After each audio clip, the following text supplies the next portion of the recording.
नमस्कार साथियों, mister Pandey academy में फिर से आपका एक बार स्वागत है। साथियों, ये वीडियो विशेषकर बिहार शिक्षक बहाली से संबंधित है और बिहार शिक्षक बहाली में द्वितीय मेरिट लिस्ट से खासकर संबंधित है। जी हाँ मेरे दोस्तों, सेकंड मेरिट लिस्ट को लेकर जो सामने आंकड़े आपके दिख रहे हैं उसी को लेकर मैं आपके समक्ष उपस्थित हूँ। बहुत सारे मेरे पास मैसेज आए, बहुत सारे अभ्यर्थियों का कॉल भी आया कि सर जो आंकड़ा हमारे और आपके बीच में प्रस्तुत हो रहा है, क्या यही आंकड़ा है कि इससे हटकर आंकड़ा है? तो देखिए, एक एक करके जवाब देना बड़ा मुश्किल था, इसलिए मैंने सोचा कि क्यों ना आपके समक्ष उपस्थित होकर और इस मामले को क्लियर कर दिया जाए। देखिए मेरे दोस्तों, यह विभागीय आंकड़ा नहीं है, चूँकि मैं विभाग में भी इसको लेकर सक्रिय था और मैंने जानने का प्रयास किया कि क्या ये आंकड़ा विभाग द्वारा प्रकाशित की गई है या फिर यह कैजुअल तरीके से किसी अभ्यर्थी द्वारा इसे बनाया गया है। तो हमारे और जो भी हम जिस माध्यम से जानकारी लेते हैं उस माध्यम के समीप जाने के उपरांत यह स्पष्ट हुआ कि नहीं, यह विभाग के द्वारा आयोग और विभाग किसी के द्वारा ये आंकड़ा प्रस्तुत नहीं किया गया है। यह एक जो डाटाबेस क्लियर किया गया है, यानी जिस प्रकार मैंने पहले भी वीडियो के माध्यम से आपको बताया था कि आप पता कर सकते हैं कि कितने सीट एक्चुअल में वैकेंट हो रहे हैं हमारे रिज़ल्ट और इस समय जो स्कूल का आवंटन चल रहा है उसको लेकर, तो उसी में से ये मतलब एक तरीके से माइनस करके ये रिज़ल्ट प्रकाशित किया गया है। यानी जो उपस्थित हमारे पास डाटा आया हुआ है ये माइनस है, ना कि एक्चुअल है। अब तो बात ये बनती है कि सर तब एक्चुअल क्या है? तो मेरे दोस्तों, मैंने आपको पहले ही यह आगाह कर दिया है कि 22 के बाद और 25 तक ये पूरा का पूरा डाटा क्लियर हो जाएगा कि कितने सीटों की संख्या आनी है। हाँ मेरे दोस्तों, ये जो आंकड़ा आपको दिख रहा है ना ही आयोग के द्वारा प्रकाशित की गई है, ना ही विभाग के द्वारा इसकी पुष्टि की जा रही है। तो मेरे दोस्तों, इस आंकड़े पर आप अपने आप को पैनिक करने की कोशिश ना करें। मैं बार बार ये सलाह देता हूँ कि यह आंकड़ा देखकर अपने आप को पैनिक करने का कार्य ना करें। और जो भी लोग ये कह रहे हैं कि यही एक्चुअल आंकड़ा है, तो मेरे साथियों थोड़ा वेट कर लीजिए, दूध का दूध और पानी का पानी सब सामने दिख जाएगा। जैसा कि पहले ही यह सभी के पास ज्ञात हो चुका है कि 10,000 अभ्यर्थी ने तो डीबी नहीं करवाया, तो फिर यह आंकड़ा कैसे आ गया? आप खुद ही सोच सकते हैं, समझदार हैं, आपको यह चीज़ की अनुभूति है।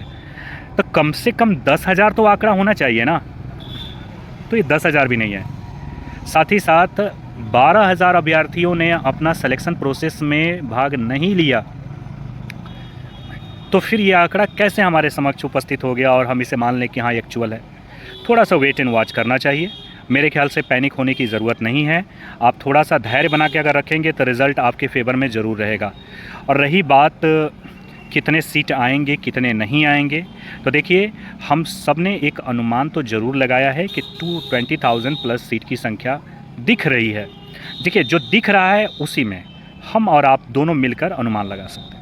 लेकिन अब विभाग कितना मंजूरी दे रहा है, विभाग कितना हमारे सामने प्रस्तुत कर रहा है, विभाग कितना आयोग को भेज रहा है, इसको लेकर थोड़ा सा समय लगेगा जानने में। और जैसे ही जानकारी मिलेगी तुरंत पब्लिक डोमेन में किसी से छुपेगा नहीं। सबसे पहले तो आपके न्यूज़ 18 के जो हमारे रजनीश भैया हैं वो आपको तुरंत न्यूज़ देंगे। अगर ये डाटा सही रहता तो क्या आपको लगता है कि वो चुप बैठे होते हैं? आप खुद से सोचिए, क्या यहाँ पत्रकार बंधु जितने हैं ये सारे पत्रकार बंधु चुपचाप बैठे रहते हैं? ये तुरंत न्यूज़ का एक हेडलाइंस बन जाता कि हाँ, विभाग ने इतने बच्चों के लिए द्वितीय मेरिट लिस्ट के लिए आयोग को फिर से न्यू वैकेंसी कर भेजा। क्या ये ऐसा आपको मिला जानकारी?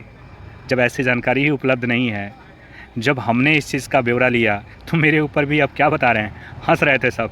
अरे कि कम से कम सर थोड़ा अभी इस चीज़ का कॉमन सेंस लगा के देखिए। अगर आयोग और विभाग कुछ भी निकालेगा तो एक सादा लेटर पर निकालेगा, क्या उस पर सिग्नेचर मोहर ऐसा कुछ नहीं होगा? कम से कम वेबसाइट पर तो अपलोड होगा। किसी भी तरीके से वायरल कोई भी चीज़ होता है तो भी तो उसमें दिखा जाता है ना, सचिव के द्वारा, अपर मुख्य सचिव के द्वारा, शिक्षा विभाग के द्वारा। यहाँ कुछ भी नहीं है, तो फिर आपने कैसे समझ लिया क्या चीज़ की विभागीय लेटर का एक प्रिंट हो सकता है? हाँ, ये ज़रूर हो सकता है कि अभ्यर्थी अपने हिसाब से एक डाटा बनाए हैं और वो डाटा बनाकर चारों तरफ सर्कुलेट कर रहे हैं। तो मेरे साथियों, इस पे बिल्कुल आप पैनिक ना हो और देखिए, थोड़ा सा समय लीजिए।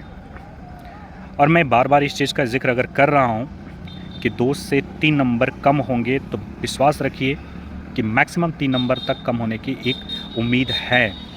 थोड़ा बहुत ऊपर नीचे हो सकता है सीटों की संख्या के हिसाब से, लेकिन जैसे हमारे और आपके सामने डाटा प्रस्तुत होगा तुरंत सब कुछ क्लियर हो जाएगा। तब तक अपने आप को पैनिक ना कीजिए और बार बार सेकंड मेरिट लिस्ट को लेकर मैं आवाज़ उठाते रहूँगा। आपकी आवाज़ बनकर इस चैनल के माध्यम से सरकार तक पहुँचाने का मैं कार्य ज़रूर करूँगा। देखिए, मैं कोई न्यूज़ रिपोर्टर नहीं, ना ही मैं कोई इस तरीके का कार्य करता हूँ, तो फिर ये काम करता क्यों हूँ? देखिए, मैं एक आम नागरिक हूँ और आम नागरिक का दायित्व तो सिर्फ वोट देने का अधिकार नहीं है, समाज को उन्नति और विकसित करना भी है। अगर कुछ कमियां दिख रही है तो सरकार को हम लोग सिर्फ ये एक मीडिया का दायित्व तो नहीं है कि सिर्फ वो आईना दिखाए। हर एक अभ्यर्थी, हर एक युवा, हर एक बुजुर्ग, हर एक सदस्य जो भारत के नागरिक हैं, उन सब का दायित्व है कि हर चीज़ पर निगाहें बनाए रखें। जहाँ कुछ कमोबेश घटनाएं घट रही है, सरकार को ये सूचित करें, तुरंत बताएं कि महोदय अगर इस तरीके से अगर किया जाए तो थोड़ी सी बेहतर और हमें रिज़ल्ट देखने को मिलेगा। तो इस नाते मैं हमेशा इस चीज़ को लेकर उपस्थित रहता हूं और हमेशा रहूंगा भी। तो मेरे साथियों, जितने भी ये प्रश्न आप लोग कर रहे थे कि भैया आप कोई मीडिया है तो हम आपकी बात क्यों सुने, मेरे साथियों मैं बिल्कुल ये नहीं कहता हूँ कि आप मेरी बातों को सुने। मैं सिर्फ इतना कहता हूँ कि मेरी बातों को आप समझें। मैं यहाँ सुनाने के लिए नहीं आता हूँ, मैं यहाँ सिर्फ आपको समझाने के, मतलब एक तरीके से समझाने के उद्देश्य से, समझने के उद्देश्य से, आपको समझकर मैं कुछ जानूं और मुझे समझकर आप कुछ जाने, इस उद्देश्य से मैं आता हूं। बाकी को और बहुत बड़ा उद्देश्य नहीं है मेरा, ठीक है।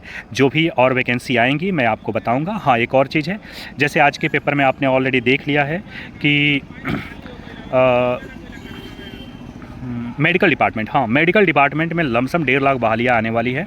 जैसे उसमें कुछ क्लियरेंस होता है मैं तुरंत उसके लेकर भी आपके समीप उपस्थित रहूँगा, क्योंकि हमारा उद्देश्य है रोज़गार प्राप्त करना। एक बेरोज़गार का सबसे बड़ा उद्देश्य रोज़गार प्राप्त करना होता है और रोज़गार ही हमारा सबसे बड़ा पहचान होता है, सबसे बड़ा हमारा न्याय होता है, सबसे बड़ा जीविका होती है। तो एक बेरोज़गार को रोज़गार चाहिए। ना बेरोज़गार जाति जानता है, ना धर्म जानता है, ना ही किसी विवाद में पड़ना जानता है। वह सिर्फ इतना ही जानता है कि हम बेरोज़गार हैं और हमें रोज़गार चाहिए।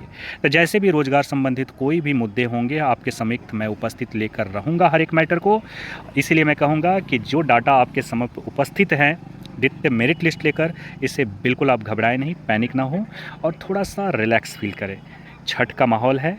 मैं सारे बिहारवासियों को मिस्टर पांडे एकेडमी फैमिली की तरफ से, जितने भी हमारे यूट्यूब साथी जो सब्सक्राइबर हैं हमारे, उन सारे फैमिली के तरफ से मैं आपका दोस्त चंदन कुमार पांडे आपको तहे दिल से आपको बधाई देता हूं और ये उम्मीद करता हूं कि इस पावन पर्व में सबके घर खुशियां आए। जय हिंद मेरे दोस्तों, मिलते हैं लोग फिर नेक्स्ट अपडेट के साथ। बने रहिए मिस्टर पांडे एकेडमी के साथ।